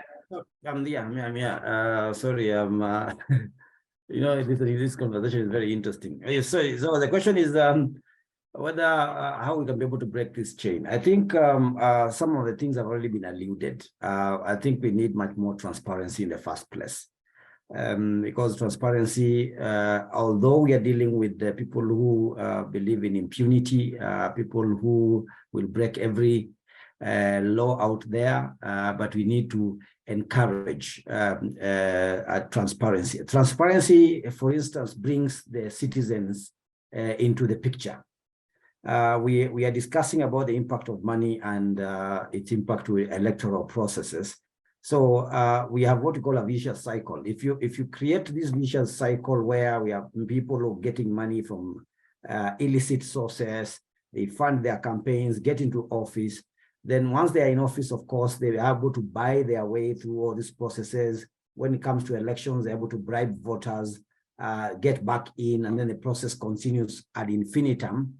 Then that will not solve our problem. So for me, there are two things I will suggest for now. One is transparency in terms of how we are managing our governance issues in the continent, and two, introduction of laws which can be able to address some of those issues. In Kenya, we have tried, for instance, to be able to establish the campaign financing laws. The same actors actually serve to defeat the operationalization of those laws, but the most important part is that at least the people of Kenya have been able to put within their laws an aspect that tries as much as possible to control the kind of money that is used for purposes of campaigns. It's a small way of making a contribution in terms of the subject, but I think by bringing a citizen in both instances, where it's about the laws or the transparency, because transparency will also be administered through a raft of legal frameworks, it is the engagement of citizens and bringing of citizens into the picture, because these are the, I like something, I don't know whether it was I think it is not Emmanuel, it was, I'm trying to remember who it was, but I think one of the panelists talked about the issue of business people being only interested in money, and therefore they're not coming here to help you with your ethics. That they just want basically to make their money and go back. So my quick answer to this is, can we be able to have a framework which brings all the processes should be processes which are basically trying to excite the citizenry to participate, to have much more citizen agency in the practice of governance in their countries. That allows for more transparency, more engagement, more citizen participation, and also it also brings in a framework, legal frameworks, that again the citizens can be able to keep processing and keep getting back to in terms of dealing with the issue of impunity and what is going on. And a quick example, again, I would go back to the golden bag. It never mattered for how long, but because there were some laws which had been put in place, the golden bag case went on for nearly over 10 years. But when it did finally terminate, it implicated everybody. And at least now this is in public domain that the presidency can also be compromised by such kind of activities. So that by itself will assist. There will be a departure point, even as now we move to more enforcement and ensuring that some of those things do not recur. All right, thank you so much. Let me pick another question from my feed, and I think I'll throw this to Emmanuel. Henry wants to know what explains the reality that the richest people in African countries are also political leaders. Can you explain the relationship between politics and wealth in Africa? Emmanuel, can you attempt that one? Yes, of course. It's quite straightforward. Political party campaigning is quite expensive. I think recently CDD Ghana did a study on how much it costs to campaign to go to parliament in Ghana. And I think it's around $2 million in an election. Where does the politician get the money to invest in his campaign? And so he needs to look for money. And who gives him the money? There is a businessman somewhere who wants a license, who wants to get some laws passed to favor the kind of business he does. For instance, in Ghana, we used to have a law that gave special discounts to people with political power who import goods into the country. So let's say if you import a car to sell in Ghana, the going rate for import duty is 15%. And because of this law, somebody with political connection could import the car into Ghana, all right, which is going to sell, and then he applies through the system. And because he has political connection and influence, the tax is waived, so he doesn't pay. The ordinary citizen will pay 15% top of his import, but the businessman with political connections doesn't pay because he has funded a politician who now is in parliament and actually makes the law. And the businessman also sponsors bills in parliament, and that costs a lot of money. I was with a friend a few days ago, and he was telling me how a member of parliament rejected a bill someone was trying to sponsor in parliament because he asked for an amount of money and the person doesn't have that much to pay. So any businessman who has money and wants to get the laws changed in his favor will go to parliament, provide the money, because every member of the committee that will sit to deliberate on that law is paid. And they design the payment in all kinds of ways: sitting allowance, per diem, gratuity, call it whatever you may. But so the business people are able, more or less, to capture state power by financing campaigns for politicians. So that's the connection. And in any case, the gold mafia showed a lot for me. Like I said earlier, it brought a lot of context. When I heard about the Goldenberg character, what's the name? The Kenyan man who got involved, who actually developed the concept that became Goldenberg. That's Kamlesh Patni. That's right, Kamlesh Patni. When I heard his name, and I said, would this man have a connection with Ghana? That was the first thing I thought of. So I started digging. And yes, he has a connection with Ghana. Apparently, a very important organization in Ghana called the Millennium Foundation had actually, Millennium Excellence Foundation had given him an honor, a very big prize, Africa Humanitarian Prize, for his kindness and supporting. And where does he get the money? He does business with African corrupt politicians and makes more money, right? So this organization gives him an honor. And guess where the award ceremony was held? In Nairobi. And on the same platform to receive an award was President Kibaki. So Kamlesh Patni has a connection and link with Ghana. And of course, Alistair Matthias, he said clearly that the former Ghana president is his friend and his lawyer. So I was also looking into finding what connection Alistair Matthias has with Ghana. Indeed, if it is true that he is able to take out that volume of gold a month, he claimed he was taking between $40 to $60 million of gold out of Ghana every month at a certain time. And then during as the investigation that Al Jazeera did progressed, the name of a company popped up. You know, and it turned out that this company I had investigated 2 years ago in Fins and Fars. And it turned out that Matthias was using this company to do his gold dealings. Now, politicians don't sell anything. They don't run businesses, but they have money to spend. They go to campaigns and they share money, they distribute money. Recently, there were primaries in Ghana. The politicians were distributing money. And someone told me their candidate lost because he paid less money to the delegates. And the one who paid more money got voted. Where did he get the money from? Was he sponsored by a businessman? So if he gets into parliament, the next thing he does is to lobby for this businessman to either get a government contract or for government officials to overlook his tax avoidance antics so he could recoup his money.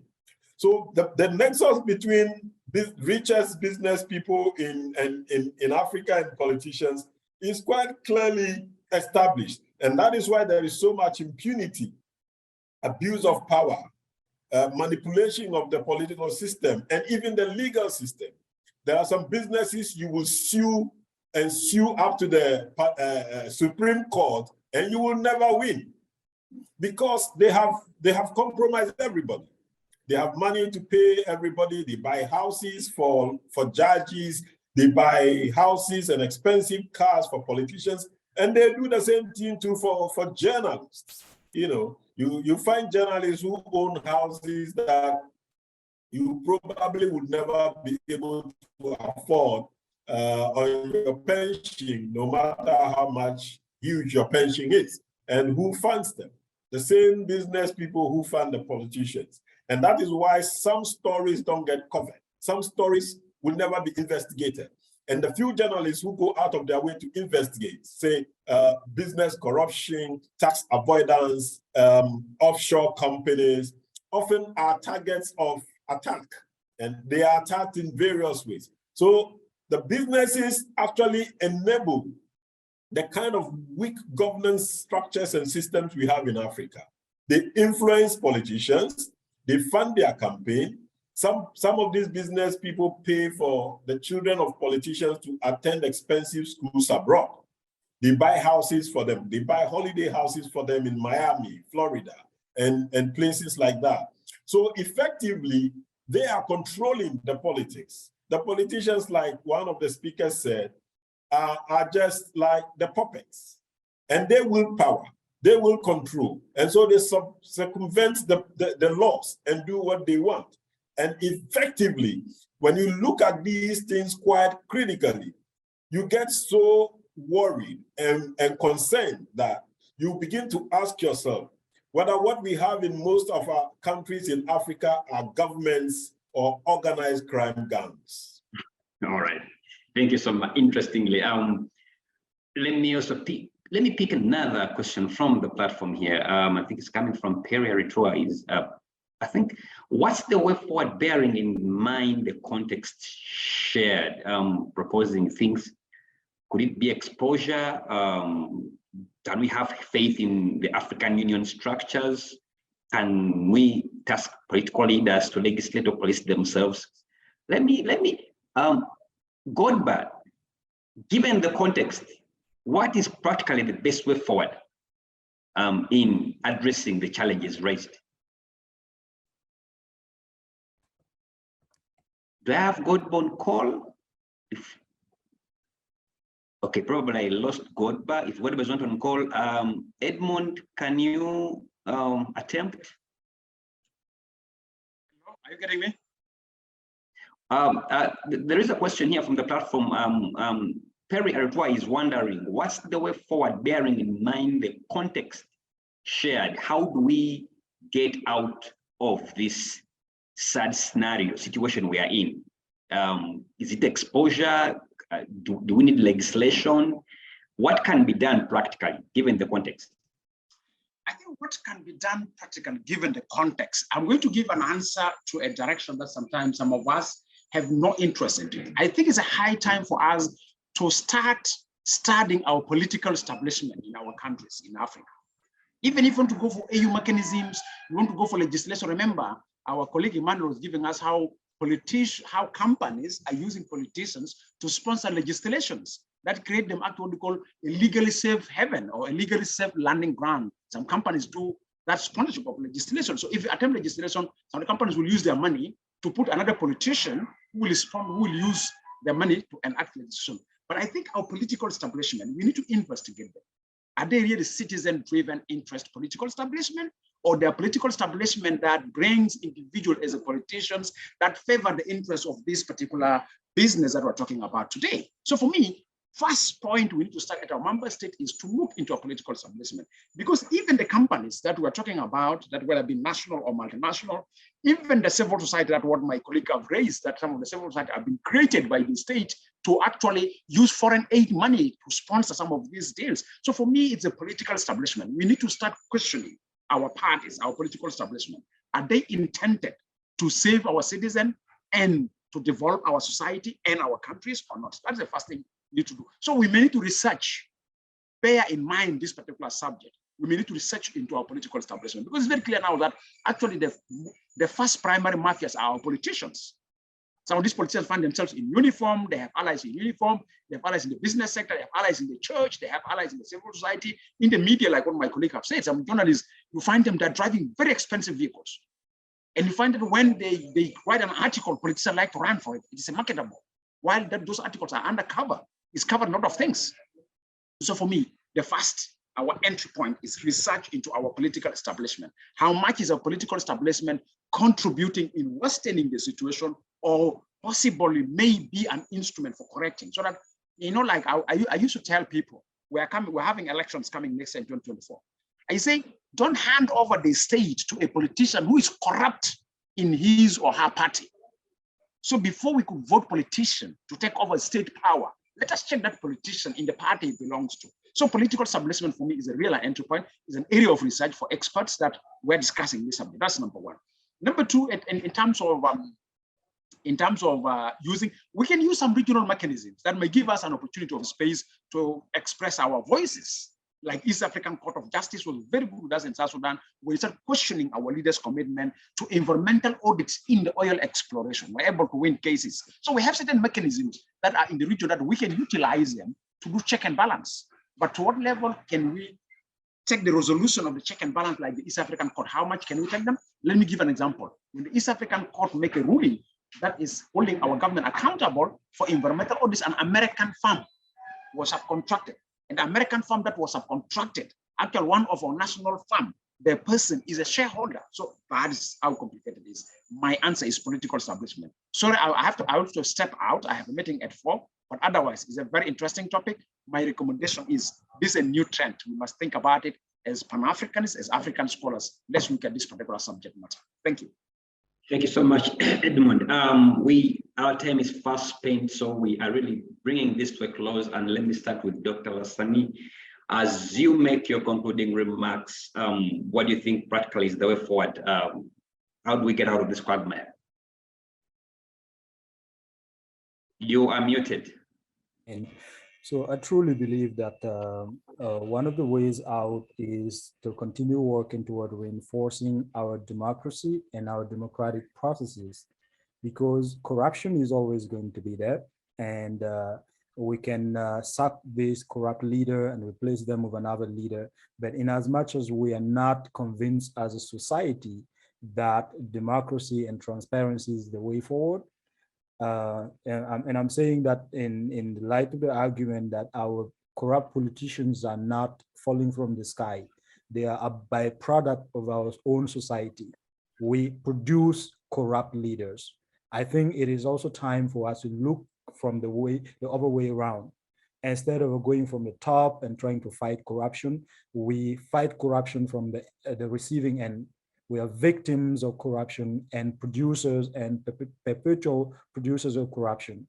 And until we investigate and address corruption at the receiving end, so much that in the coming years we reduce our production of corrupt leaders, this is not going to end, because leaders are always going to find other leaders out there who are willing to work with them to take our natural resources away from us, because these are things that people from outside Africa are actually longing for. Everyone is courting Africa. Everyone wants Africa. Everyone wants our resources, shall I say, not necessarily us. So perhaps it is high time to work toward enforcing true democratic principles whereby citizenry is capable of producing leaders who understand the necessity of using our natural resources efficiently. Thank you. Thank you so much, Dr. Lassani. Mole, your parting shots.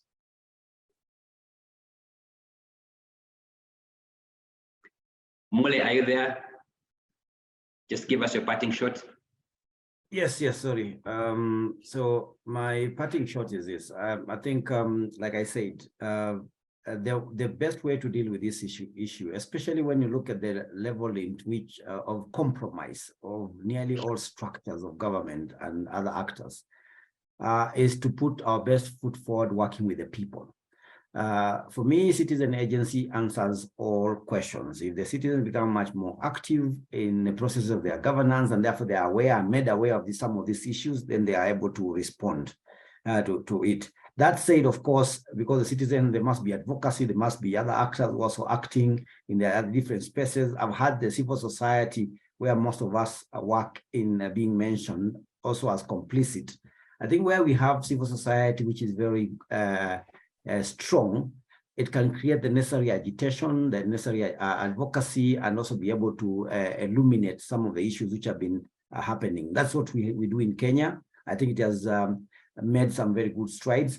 Just recently, in fact, a very quick, a very simple example, I think one of my colleagues in Kenya from Transparency International, Sheila Mansinde, was in this call at some point, and her organization withdrew a certificate they had given the former director of public prosecutions, an award they had given him because they consider that he did not live to the billing of being an ethical officer while he was in office. And you see, those are some of the actions that we can be able to undertake, where we can even, isolate some of those individuals. Our Ethics and Anti-Corruption Commission listed the people who they considered not fit to hold public office just before the last elections. Unfortunately, the Election Commission did not agree to that. But at least that's a start, that such commissions, such authorities, civil society organizations are able to call out on individuals who are thought to be actively engaged in some of these illicit activities. So I think we need to continue having this discussion, much more robust discussions needs to continue happening at different spaces, but let's make sure that we don't lose out the public in all the discussion, in all the proposals, and in all the engagements that we need to have moving forward. Thank you so much, Mwalimu Sawa. Now, Emmanuel, your parting shot. Thank you very much, Felix. Well, we all have been quite hopeful and enthusiastic about democracy across Africa. But if you look at recent reports and indexes across the globe, democracy has been declining and declining very, very fast. We were all hopeful that with democratic systems and processes, transparency would increase. If you look at Ghana, for instance, the government is becoming more and more opaque. The police have stopped talking to journalists, they issue press statements and do not respond to inquiries after that.